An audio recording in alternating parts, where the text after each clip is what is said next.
Hello दोस्तों, मैं रविंद्र कुमार सैनी स्वागत करता हूं आपका अपने यूट्यूब चैनल सूर्य किरण पाठशाला पे। दोस्तों, इंग्लिश पेडागोजी की सीरीज में एक मैंने पहले एक वीडियो अपलोड कर दिया इसी चैनल के ऊपर। ये सेकंड वीडियो है और टॉपिक चल रहा था अपना टीचिंग मेथड्स के बारे में। उसमें सेकंड जो मेथड है टीचिंग मेथड, वो है डायरेक्ट मेथड। कौन सा मेथड है? Direct method. अब देखिए दोस्तों, फर्स्ट तो मैंने आपको बताया था GT method, grammar translation method या ग्रामर कम ट्रांसलेशन मेथड, वो मैंने कंप्लीट करवा दिया। और उसके बाद में सेकंड वन ओल्ड मेथड्स में कौन सा था? Direct method. अब देखिए दोस्तों, डायरेक्ट मेथड आया था जीटी मेथड के बाद में। सबसे जो ओल्डेस्ट मेथड था वो कौन सा था? जीटी मेथड था, ग्रामर ट्रांसलेशन मेथड था। अब सेकंड वन, उसमें जो कमियां थी उन कमियों को दूर करते हुए इस मेथड का निर्माण किया गया। और ये जो मेथड है ओरिजिनेटेड हुआ था इसमें फ्रांस के अंदर। इसमें हुआ था भाई, फ्रांस। फ्रांस में ये मेथड डेवलप हुआ था। It was developed in France country, तो अब देखिए इसकी कुछ कैरेक्टरिस्टिक्स की बात करें इस मेथड की, कि इस मेथड में किस प्रकार के गुण हैं जो कि हेल्पफुल होते हैं इन टीचिंग लर्निंग, जो कि शिक्षण अधिगम में किस प्रकार से ये हेल्पफुल है। तो देखिए दोस्तों, ये जो मेथड है it was developed as a reaction to the GT method. ये क्या जीटी मेथड की कमियों को दूर करने के लिए इसका विकास किया गया। मैंने पहले भी बताया था, ग्रामर ट्रांसलेशन मेथड के रिएक्शन के रूप में कौन से मेथड को डेवलप किया गया। तो ये डेवलप किया गया था किसमें? फ्रांस के अंदर। It was originated in France. ठीक है, तो ध्यान देना। तो ये इंपॉर्टेंट है, आपको पूछ लेते हैं कि which method was developed as a reaction to the GT method, which is that या व्हाट इज दैट। तो कौन सा है वो? Direct method. कौन सा है भाई? Direct method. ठीक है। सेकंड, अगर इसके करेक्टरिस्टिक की बात करें तो it is known as natural method और रिफॉर्म्ड मेथड।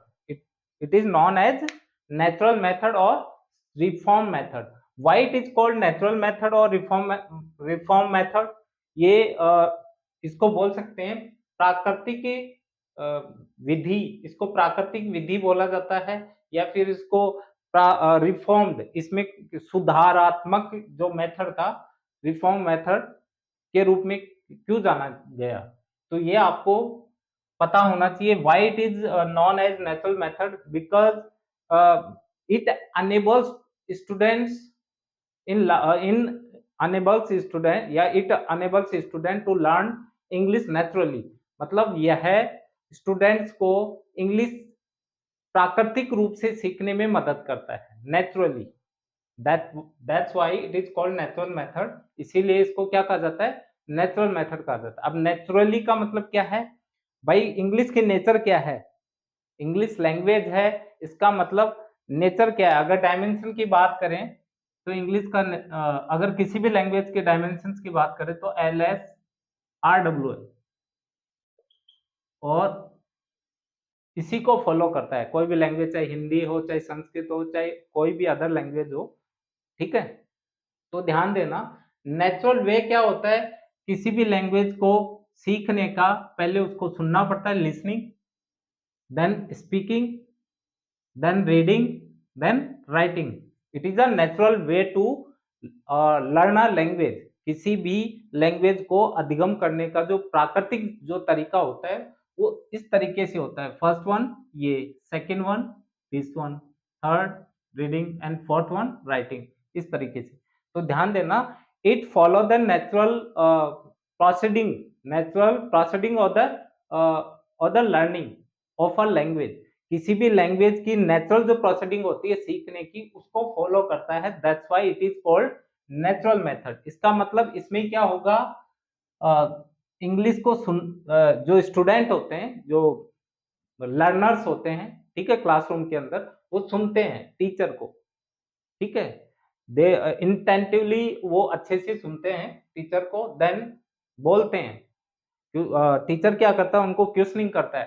ठीक है, पहले बोलता है, बच्चे अच्छे से सुनते हैं, उसके बाद में वो क्वेश्चनिंग करता है, बच्चे रिप्लाई करते हैं, that means learner speaks, learner बोलते हैं। इसका मतलब बोलने के ऊपर फोकस किया गया है, फिर थोड़ा बहुत फोकस होता है रीडिंग, और थोड़ा क्या रीडिंग के ऊपर फोकस होता है, और देन राइटिंग पे। लेकिन ये क्या है, थोड़ा कम फोकस होता है इसके ऊपर, तो ये आगे पढ़ेंगे।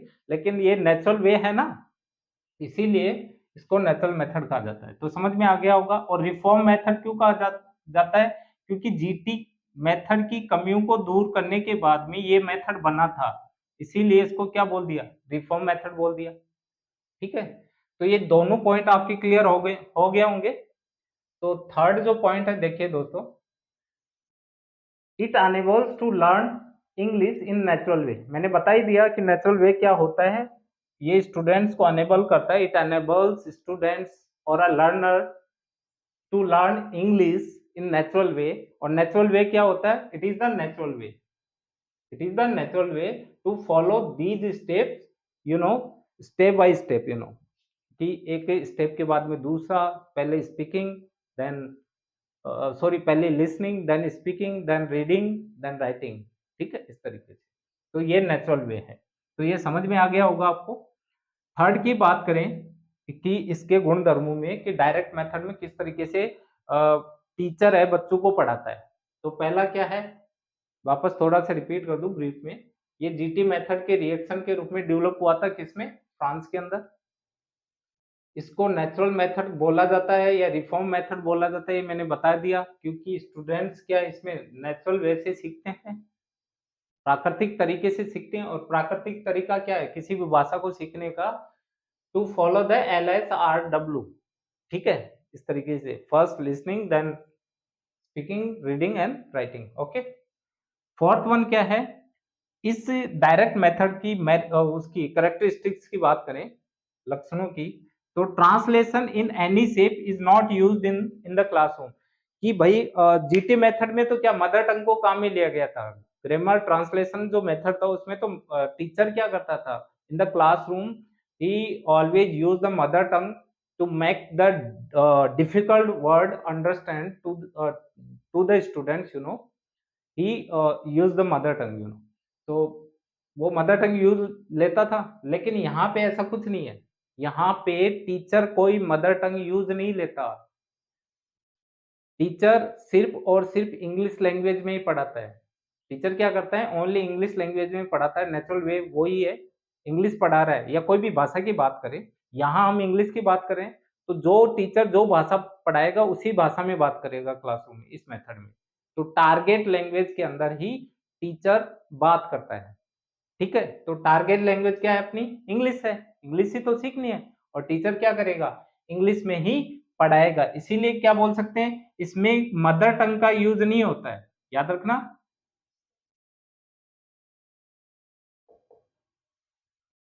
Mother tongue isn't used in this method।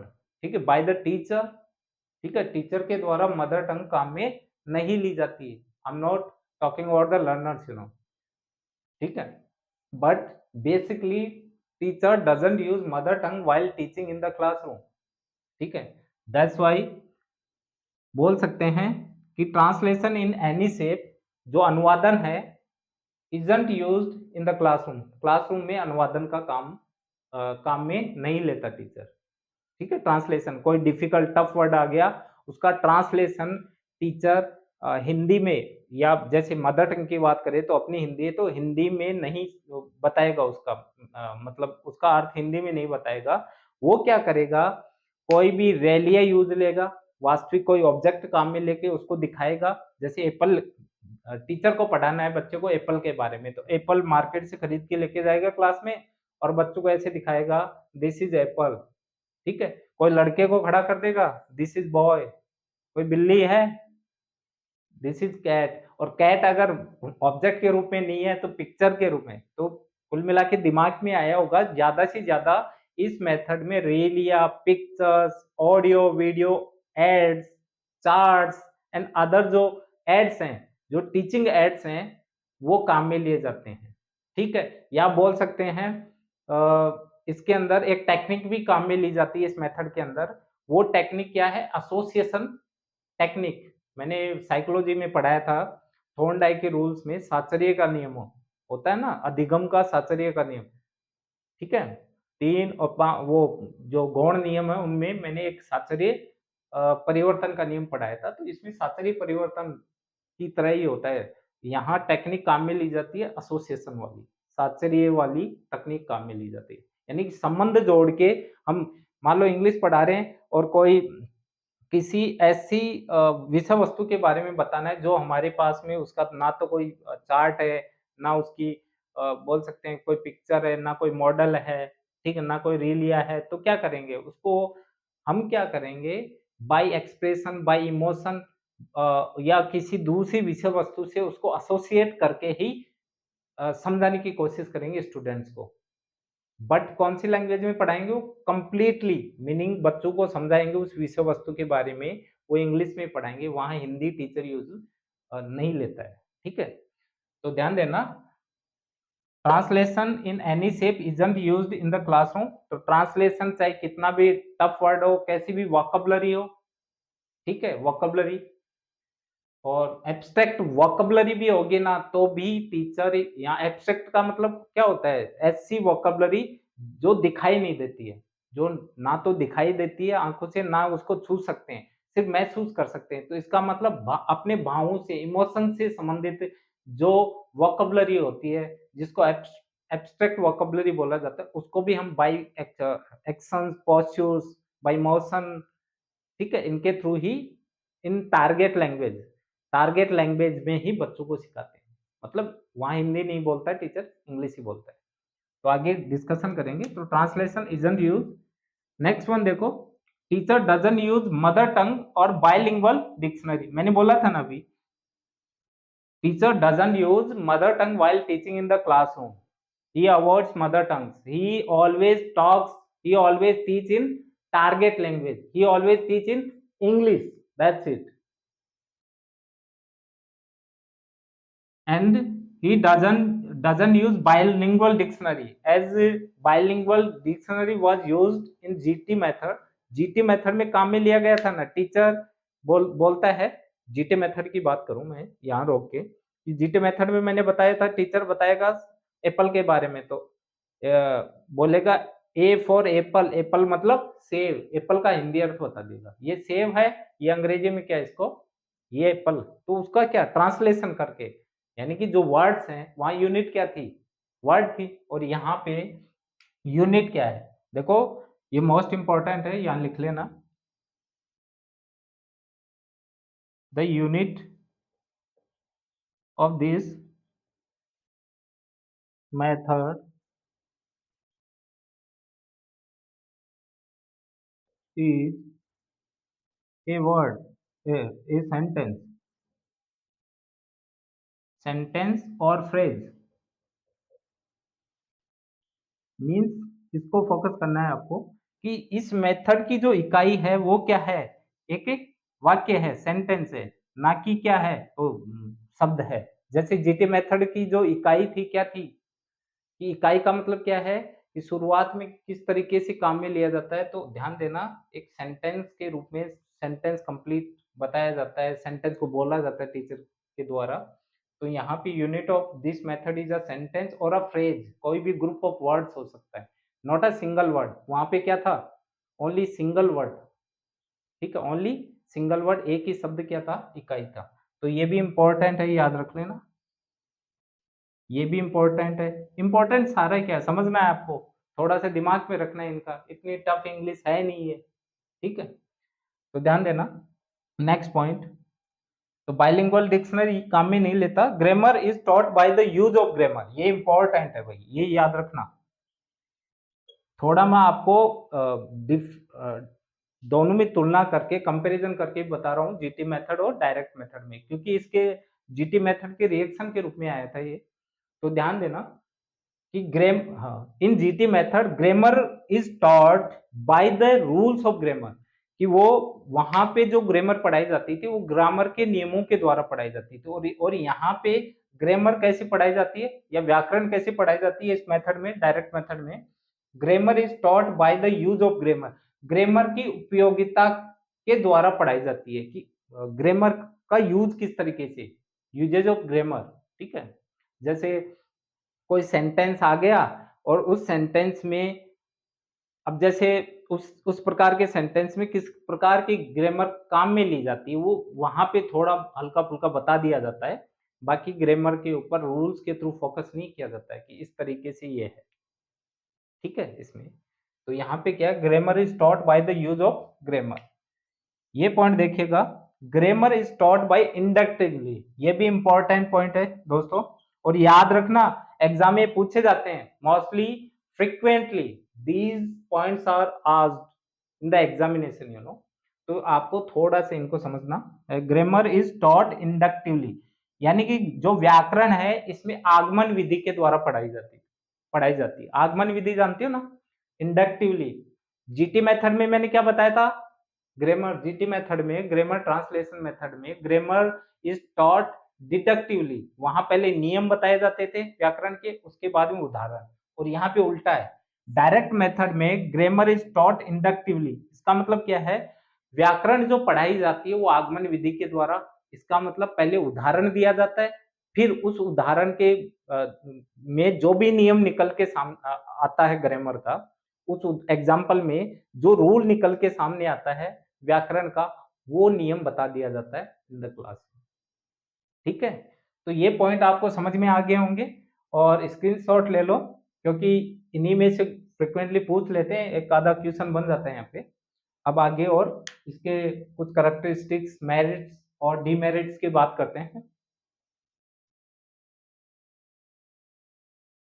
अब देखिए दोस्तों, डायरेक्ट मेथड के कैरेक्टरिस्टिक्स में नेक्स्ट वन की अगर बात करें, तो नेक्स्ट वन क्या है, देखिए दोस्तों, oral practice is emphasize which precedes reading and writing, ठीक है। तो ध्यान देना, टीचर क्या है, ओरल प्रैक्टिस को क्या एम्फेसाइज करता है, उसके ऊपर दबाव डालता है। कैसे, खुद भी इंग्लिश में बोलता है इन द क्लासरूम, ठीक है, जनरली खुद भी इंग्लिश में बोलेगा, और इंग्लिश में बच्चों को समझाएगा, पूरा कंटेक्ट समझ में आने के बाद में बच्चों को डायरेक्टली क्वेश्चनिंग करता है। इसमें टीचर क्या करता है, टीचर क्वेश्चनिंग करता है, बच्चों से पूछता है क्वेश्चन आंसर करके, तो बच्चे भी क्या करते हैं यहाँ पे, आंसर करते हैं, ठीक है, इंग्लिश में ही आंसर करते हैं।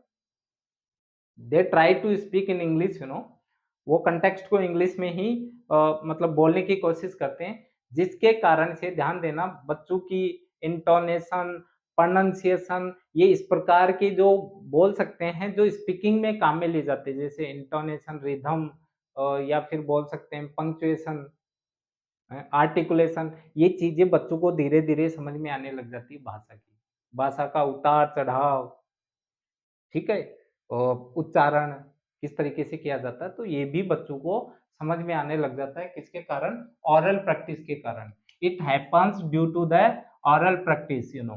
तो ओरल प्रैक्टिस टीचर करवाता है इन द क्लासरूम, क्योंकि वो इसमें क्या मदर टंग काम में नहीं ली जाती, इन द टारगेट लैंग्वेज, मतलब इंग्लिश में ही टीचर पढ़ाएगा। पूरा कंटेक्स्ट पढ़ाने के बाद में, पूरा टॉपिक पढ़ाने के बाद में, या व्हाइल टीचिंग आल्सो टीचर क्या करता है, बच्चों को क्वेश्चनिंग करता है, और बच्चे भी आंसर करते हैं टीचर को, ओनली इन टारगेट लैंग्वेज, किसमें, टारगेट लैंग्वेज में, इसीलिए ऐसा होता है। तो ध्यान देना, एम्फेसाइज उसके ऊपर दबाव डाला जाता है, विच प्रीसीड्स, जो कि बच्चों के लिए एक बेस बनता है आगे रीडिंग और राइटिंग का भी, रीडिंग और राइटिंग को कमेंस करता है, उनकी शुरुआत करता है। तो शुरुआत में मैंने बताया था ना, वही LSRW, पहले बच्चे सुनते हैं टीचर की, क्लासरूम में क्या टीचर बोल रहा है, what a teacher is speaking in the classroom, learners, you know, always listen, ठीक है, वो सुनते हैं। Then later, whenever the teacher asks to the student in the classroom, they answer they answer to the teacher, जो जो भी question करता है उसका आंसर करते हैं, इसका मतलब दे स्पीक, ठीक है। और फिर ये जो दो हैं, एस्पेक्ट्स हैं या डायमेंशन है, वो किसको प्रोपोगेट करते हैं, किसको बढ़ाते हैं, रीडिंग और राइटिंग स्किल को। तो ये स्किल है, listening, speaking, reading and writing, एक दूसरे से क्या है, लिंक है। तो इस तरीके से प्रेसिडिंग होती है इनकी। तो समझ में आ गया होगा ये पॉइंट। नेक्स्ट वन देखिए, the meaning of new words are taught by the mean of direct objects, action और इन नेचुरल कंटेक्स्ट। तो ध्यान देना, the meaning of new words, नए नया कोई टफ वर्ड आ गया मान लो वाइल टीचिंग, कोई बच्चों के लिए परेशानी करने वाला या कोई नया शब्द आ गया और टीचर उसको किस तरीके से बच्चों को पढ़ाएगा। पढ़ाना क्या है, वो मदर टंग वहाँ पे काम में नहीं ले सकता क्योंकि डायरेक्ट मेथड है। तो ध्यान देना वो किस तरीके से पढ़ाएगा। Are taught by the means of direct object, कोई डायरेक्ट ही विषय वस्तु, कोई वस्तु उसको ऐसी ही मिल जाए। जैसे ये चेयर है, मान लो ये मार्कर है, तो बच्चों को ये मान लो मार्कर का पता नहीं बच्चों को, तो पढ़ाएगा तो दिस इज मार्कर इस तरीके से बताएगा। इसका मतलब डायरेक्ट ऑब्जेक्ट को दिखा के बच्चों को समझा रहा है। तो वो क्या है, डायरेक्ट ऑब्जेक्ट दिखा देगा। मैंने पहले ही बता दिया, एप्पल दिखा दिया, डॉल दिखा दी, दिस इज डॉल। ठीक है, समझ में आ रहा है कुछ। कोई भी मान लो कोई पिकॉक है, पिकॉक की पिक्चर दिखा दी वहां पे, तो वो तो पिक्चर में आ गया। डायरेक्ट ऑब्जेक्ट का मतलब वैसा का वैसा ऑब्जेक्ट को दिखा के, जैसा ऑब्जेक्ट है इन प्रकृति के अंदर विद्यमान है और उसी ऑब्जेक्ट के बारे में टीचर को बताना है। वो क्या, मान लो कोई नया शब्द है तो वो डायरेक्ट ऑब्जेक्ट के रूप में पढ़ा सकता है, या फिर कोई एक्शंस के रूप में कोई क्रियाएं करके पढ़ा सकता है। ठीक है, बच्चों को जैसे छोटे बच्चे हैं तो या बोल सकते हैं कुछ बच्चों को पढ़ाना है कि दौड़ना, तो वो दौड़ के बताएगा जैसे लाइक दिस की, हाँ, दौड़ के बताएगा कि इस तरीके से दौड़ते हैं, तो वो समझ जाएगा कि ये जो एक्शन है इट इज कॉल्ड रनिंग। ठीक है, इस तरीके से तो बाय एक्शंस भी पढ़ाता है और इन नेचुरल कंटेक्स्ट और प्राकृतिक रूप से, प्राकृतिक संदर्भ से जोड़ के पढ़ाता है। उनके दैनिक जीवन या नेचुरल यानी कि उनके जो डेली लाइफ है उससे जोड़ के पढ़ाता है ताकि उनको इजीली समझ में आ जाए। तो ध्यान देना, कोई भी नया शब्द है उसको टीचर कैसे पढ़ाएगा, by the direct object, by actions और इन नेचुरल कंटेक्स्ट। डेली जो उनकी लाइफ से रिलेट करके, मैंने बताया ना कि टेक्निक एसोसिएशन टेक्निक काम में लेता हूँ। ठीक है, अब ध्यान देना नेक्स्ट वन। और अब बात करें कि जो वोकैब्युलरी पढ़ाई जाती है, अभी मैंने बताया ये न्यू वर्ड्स की बात है या शब्दकोश की, तो शब्दकोश में बताया ना direct object, actions, natural context या फिर काम में लेगा वहां पे टीचिंग एड्स। तो यहाँ पे in this method teaching aids are mostly used, क्योंकि टीचिंग एड्स है ना, या जिसको बोलते हैं शिक्षण अधिगम सामग्री या शिक्षण सामग्री, जो शिक्षण को ऐसी सामग्री जो शिक्षण को प्रभावी बनाती है। टीचिंग एड, टीचिंग एड की बात करें, टीचिंग एड क्या होता है कि जो शिक्षण में सहायता प्रदान करे। इसका मतलब teaching aids always helps in teaching, it it makes teaching effective. Teaching को क्या बनाते हैं, इफेक्टिव बनाते हैं। तो यहाँ in direct method mostly teaching aids are used, teaching aids को काम में लिया जाता है यहाँ पे। ठीक है, दिमाग में डाल लेना। तो टीचिंग एड क्या हो सकते हैं, रीलिया, पिक्चर्स और demonstration is use to teach vocabulary. तो ध्यान देना, शब्दकोश को पढ़ाने के लिए कोई रीलिया, रीलिया का मतलब वास्तविक पिक्चर, वास्तविक कोई ऑब्जेक्ट हो गया रीलिया, वास्तविक ऑब्जेक्ट। ठीक है, या कोई बोल सकते हैं प्रतीक चिन्ह, रीलिया भी, वो भी प्रतीक चिन्ह एज ए पिक्चर भी। ठीक है, तो बोल सकते हैं रीलिया का मतलब रियलिटी से याद रखना, रीलिया वास्तविक, विषय वस्तु, वास्तविक वस्तु, वास्तविक वस्तु ऐसे रीलिया। पिक्चर तस्वीरें, डेमोस्ट्रेशन प्रदर्शन के माध्यम से, बाय एक्शन। ठीक है, तो क्या पढ़ाता है वहां पे, शब्दकोश पढ़ाता है, शब्दकोश को। क्योंकि यहाँ हिंदी काम में नहीं लेता टीचर, मदर टंग को अवॉइड करता है। Mother tongue cantt be used in this method by a teacher in the classroom, classroom में एक भी शब्द नहीं बोलेगा वो। तो ध्यान देना next point, the technique of association. अब ध्यान देना, टेक्निक मैंने बता दिया था ना कि भाई शुरुआत मैंने फर्स्ट जो था वीडियो उसमें मैंने बताया था कि पेडागोजी के अंदर किस प्रकार के फैक्टर या क्या क्या हम पढ़ते हैं। तो मैंने बता दिया था वहां पे principle, approaches, methods, techniques, teaching aids, these things are studied in what, in pedagogy.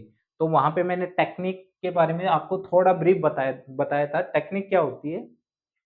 Technique teaching को क्या करती है? ईज़ी बनाती है। टेक्निक क्या होती है? वह कारक जो टीचिंग को क्या बनाए? ईज़ी बनाए, आसान बना दे, वो तकनीक होती है। तो दैट टेक्निक ऑफ एसोसिएशन यानी कि संबंध का नियम, एसोसिएशन मतलब साहचर्य कि साहचर्य की जो तकनीक है, वो क्या करती है इस मेथड के अंदर? Idea association of idea is used for abstract vocabulary.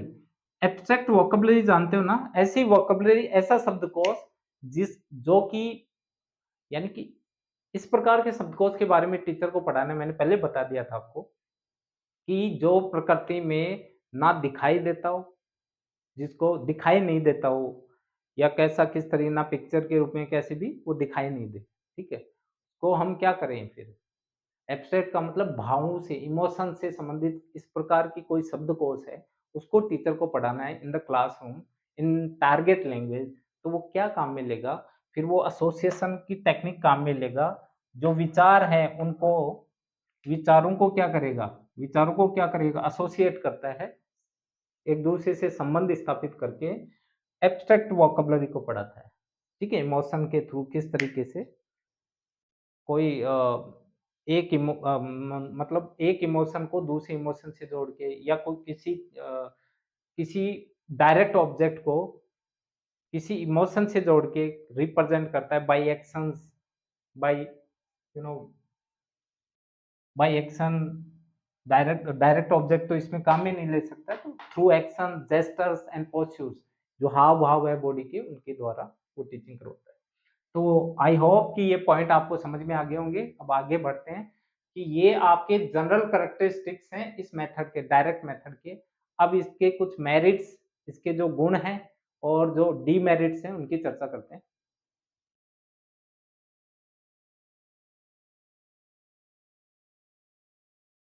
अब देखिए दोस्तों, बात करते हैं डायरेक्ट मेथड और इंग्लिश टीचिंग के मेरिट्स के बारे में कि किस प्रकार की इसकी जो अच्छाइयाँ हैं या गुण हैं। पहले लक्षणों के बारे में बात की थी, बेसिक जो कैरेक्टरिस्टिक्स थे इसके।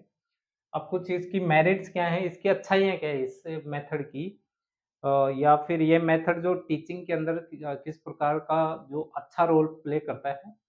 तो ध्यान देना, फर्स्ट जो इसकी मेरिट है, English is taught naturally means through the medium of target language. ये मैंने पहले बता दिया आपको कि इंग्लिश जो पढ़ाई जाती है प्राकृतिक रूप से नेचुरली मीन्स इसका मतलब क्या है? Through the medium of target language. जो टारगेट लैंग्वेज होती है और यहाँ टारगेट क्या क्या सिखा रहे हैं? इंग्लिश ही तो सिखा रहे हैं, तो वो इंग्लिश मीडियम में ही बात करेगा। मीडियम क्या होगा टीचर का? इंग्लिश ही होगा। इसका मतलब मदर टंग को यहाँ पे क्या किया जाता है?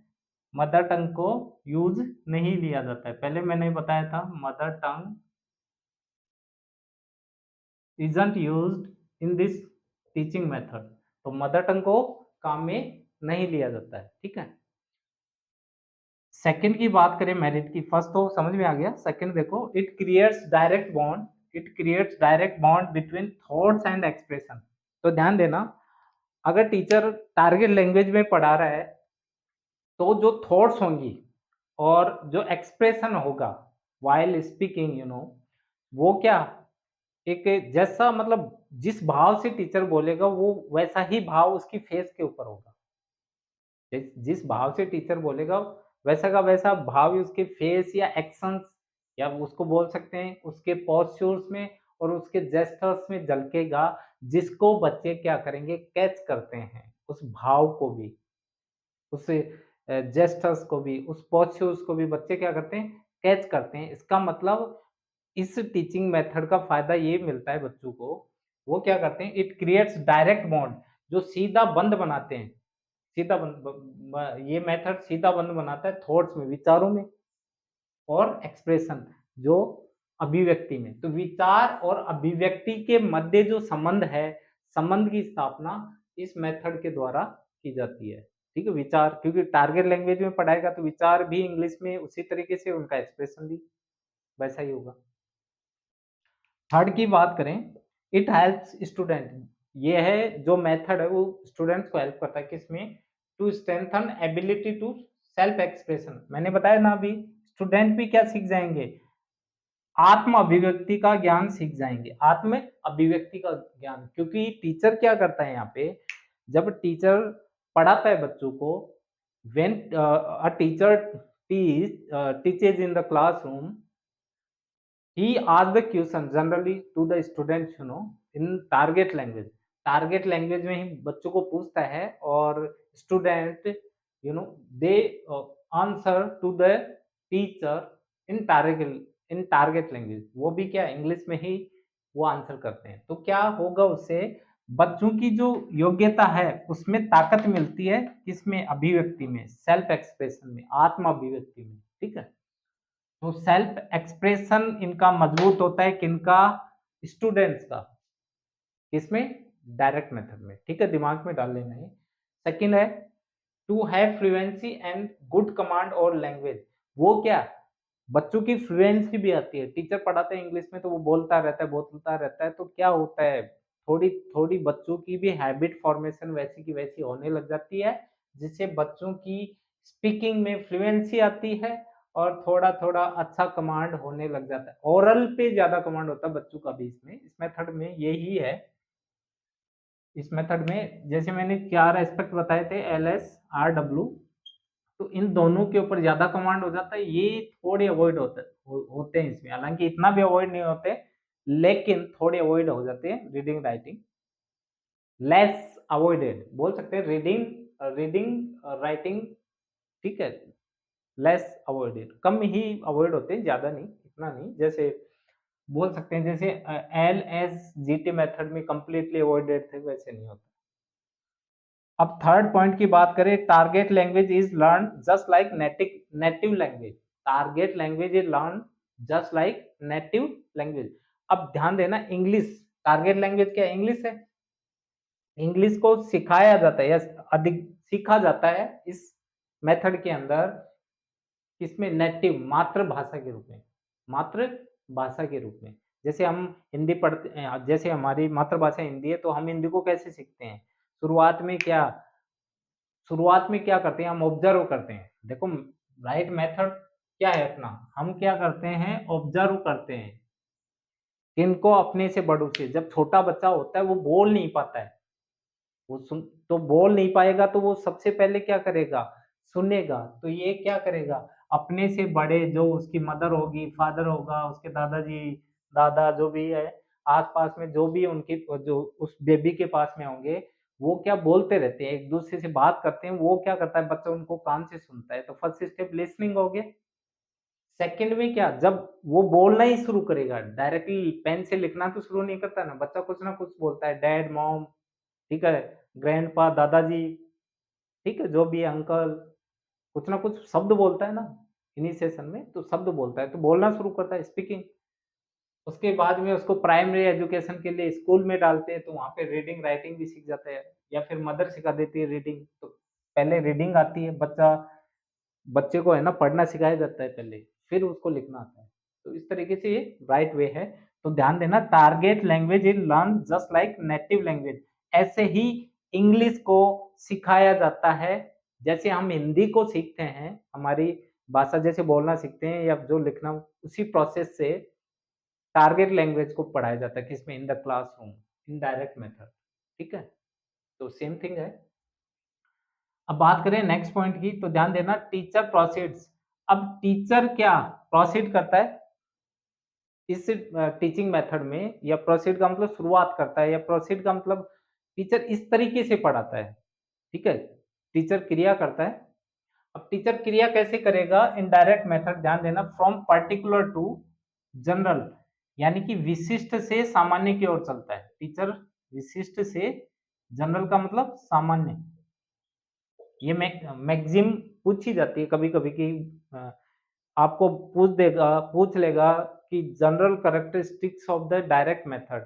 अब व्हाट व्हाट इज बोल फाइंड बोल देगा आपको, what is not the general characteristics और द डायरेक्ट मेथड, ठीक है। तो डायरेक्ट मेथड में उसका जो जनरल कैरेक्टर है वो नहीं है, इस प्रकार से क्वेश्चन देगा। अब 3 ऑप्शन तो उसके जनरल कैरेक्टरिस्टिक के दे देगा और एक दूसरा अलग से दे देगा। मान लो वहाँ पे दे दे ऐसे कि 3 तो इनमें ये 3 उठा के दे दिया और चौथा दे देगा teacher proceeds from general to particular, उल्टा करके दे देगा कि वो सामान्य से विशिष्ट की ओर जाता है, तो वही आपका आंसर हो जाएगा। तो इन चीज़ों को याद रखना है, ये इम्पोर्टेंट पॉइंट है जो कि पूछा जाता है एग्ज़ाम में। तो teacher proceeds from particular to general, यानी कि टीचर विशिष्ट से सामान्य की ओर बढ़ता है। कैसे विशिष्ट से? विशिष्ट ही है, जो बच्चा कोई, मान लो बच्चा कोई इंग्लिश लैंग्वेज से उसका वास्ता नहीं है, उसका बैकग्राउंड नहीं है, ध्यान देना, इंग्लिश लैंग्वेज का बैकग्राउंड नहीं है। इंडिया की चर्चा करते हैं हम, इंडिया में बैकग्राउंड इंग्लिश लैंग्वेज बहुत अभी होने लगा है, उसके पेरेंट्स सीख के इस तरीके से, लेकिन अभी भी इतना माहौल तो है नहीं। तो नहीं है तो क्या होगा? बच्चे के लिए इंग्लिश क्या है? डायरेक्ट मेथड से पढ़ाएगा, तो टीचर बच्चे के लिए जो भाषा बोली जा रही है इन इन द क्लासरूम, वो विशिष्ट ही है, ठीक है? अब टीचर क्या करेगा? बाय रील या by teaching aid, by expression, by a, by another methods, जो भी है, बाय एक्शंस, कैसे भी उसको क्या करेगा? डिलीवर करेगा। तो वो धीरे-धीरे जो विशिष्ट लैंग्वेज होती है बच्चों के लिए, उसको क्या कर देगा? धीरे-धीरे उनके लिए जनरल बना देगा, उसको जनरलाइज़ कर देगा। इसीलिए टीचर किस तरीके से बढ़ता है, उसको teacher proceed from particular to general in this method, direct method के अंदर पर्टिकुलर से जनरल की ओर जाता है। या फिर टीचर प्रोसीड करता है फ्रॉम कॉन्क्रीट टू एब्स्ट्रैक्ट, मूर्त से अमूर्त की ओर। ये मूर्त है और ये क्या है? अमूर्त। एब्स्ट्रैक्ट का मतलब अमूर्त। एब्स्ट्रैक्ट का मतलब क्या होता है? अमूर्त। तो मूर्त से अमूर्त की ओर चलता है टीचर। इस डायरेक्ट मेथड में टीचर कैसे पढ़ाएगा? मूर्त से अमूर्त की ओर चलेगा। मूर्त से अमूर्त, या बोल सकते हैं कॉन्क्रीट टू एब्स्ट्रैक्ट। चलना क्या होता है? मूर्त का मतलब समझो, कॉन्क्रीट का मतलब क्या होता है? ऐसा विषय वस्तु जिसको हम देख सकते हैं, छू सकते हैं, ठीक है? That is concrete. तो पहले इस प्रकार की विषय वस्तु से जोड़ के और फिर एब्स्ट्रैक्ट की तरफ बढ़ेगा। एब्स्ट्रैक्ट को डायरेक्टली नहीं बताएगा। पहले टीचर बताएगा कौन से? कॉन्क्रीट वोकैब्युलरी बताएगा, जो कि जैसे ए फॉर एप्पल दिखाएगा, बी फॉर बॉय दिखा देगा, सी फॉर कैट, इस तरीके से। तो वो क्या है? वो क्या है? कैसी वोकैब्युलरी है? कॉन्क्रीट है, मूर्त है, जो कि दिखाई देती है, आप छू सकते हैं उसको। ठीक है, समझ में आया ना?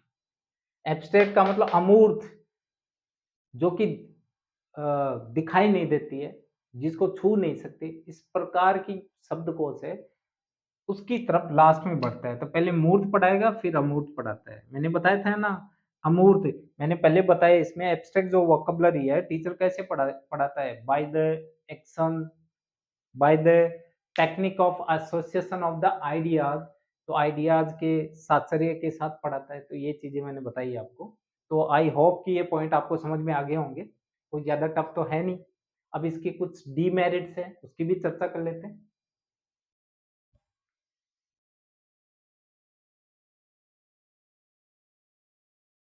अब देखिए दोस्तों, डायरेक्ट मेथड के डीमेरिट्स या अवगुणों की या कमियों की या दोषों की बात करें, तो डायरेक्ट मेथड में ज्यादा दोष तो नहीं है, because it is a natural method for a language, for a target language. क्योंकि टारगेट लैंग्वेज को सीखने का नेचुरल वे ही होता है। तो ये टाइम टेकिंग मेथड है, एक्सपेंसिव मेथड है। एक्सपेंसिव मेथड क्यों है ये? ध्यान देना, it is an expensive method. Why it is an expensive method? ये एक्सपेंसिव मेथड क्यों है? कि इसमें टीचिंग एड बहुत ज्यादा काम में लिए जाते हैं, जैसे रील या पिक्चर, जो भी है डेमोन्स्ट्रेशन के लिए जो भी इक्विपमेंट चाहिए, तो वो चीजें काम में ली जाती हैं और उनके ऊपर खर्चा होता है। और basically in India her school वो जो खर्चा है वो अफोर्ड करने में कैपेबल नहीं होती। इसीलिए इसकी ये अपनी इंडिया की कंडीशन के अकॉर्डिंग कमियाँ हो सकती हैं ज़्यादा, क्योंकि इंडिया में बहुत सारे स्कूल है, लैक ऑफ फैसिलिटीज़ हैं वहाँ पे, और वहाँ पे टीचिंग एड्स के लिए भी पैसे, फंड्स की कमी होती है। तो ध्यान देना, फंड्स की कमी के कारण से इंडिया में थोड़ी बहुत वीकनेस वगैरह, इसकी जो डीमेरिट्स वगैरह निकल के आती हैं। बाकी अगर बात करें अदर कंट्रीज़ में, तो बहुत सारा फंड देते हैं एजुकेशन को। और इंडिया में भी कि अब भगवान करे ऐसा हो कि शिक्षा के लिए एक अच्छा खासा फंड गवर्नमेंट इनिशिएट करे और सभी स्कूल्स में इस प्रकार की जो मॉडल्स हैं उनको इम्प्लीमेंट करे ताकि स्टूडेंट्स को फ़ायदा मिल सके।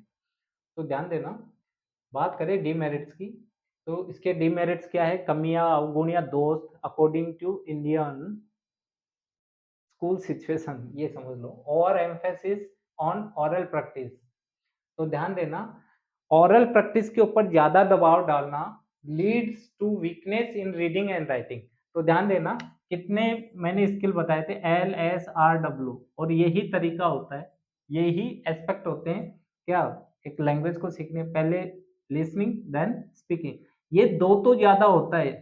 वाइल इन डायरेक्ट मेथड इसके ऊपर ओवर एम्फेसिस होता है, बच्चे आराम से टीचर को सुनते हैं, फिर टीचर बच्चों से क्वेश्चनिंग करता है, बच्चे बोल के आंसर्स करते हैं, तो इसके ऊपर ज्यादा वर्क हो जाता है और थोड़ा क्या है अवॉइड हो जाते हैं रीडिंग और राइटिंग वाला जो है स्किल, ये थोड़ा वीक हो जाता है। तो और emphasis on the oral practice, हालांकि इसको और एम्फेसिस ना करे, फिर धीरे धीरे इस तरीके से करे, लेकिन फिर भी है, करना होता है इसमें।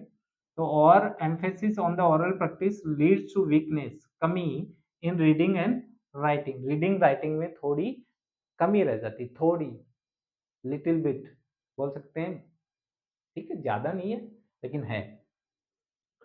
सेकंड बोल सकते हैं इग्नोर्स द ग्रामर रूल, तो ध्यान देना, मैंने पहले बता दिया था आपको कि indirect method grammar is taught by the use of grammar, मतलब व्याकरण को, व्याकरण की उपयोगिता को लेते हुए पढ़ाया जाता है, ठीक है, not not through the rules of grammar, जो व्याकरण के जो नियम है उनके द्वारा नहीं पढ़ाया जाता है। तो इन चीजों को थोड़ा सा ध्यान देना, यहाँ ग्रामर रूल्स को अवॉइड किया जाता है, ठीक है। तो अगर बताओ, अगर if ignores the grammar rule then बच्चों में अगर किसी भी भाषा का व्याकरण का के जो नियम है किसी स्टूडेंट को नहीं आए तो उसमें कौन सी एबिलिटी में कमी आ जाएगी, उसमें एबिलिटी, वो एरर को फाइंड आउट नहीं कर पाएगा किसी कंप्रेंशन के अंदर, या बोल सकते हैं उस कोई भी टेक्स्ट के अंदर वो क्या नहीं कर पाएगा, ये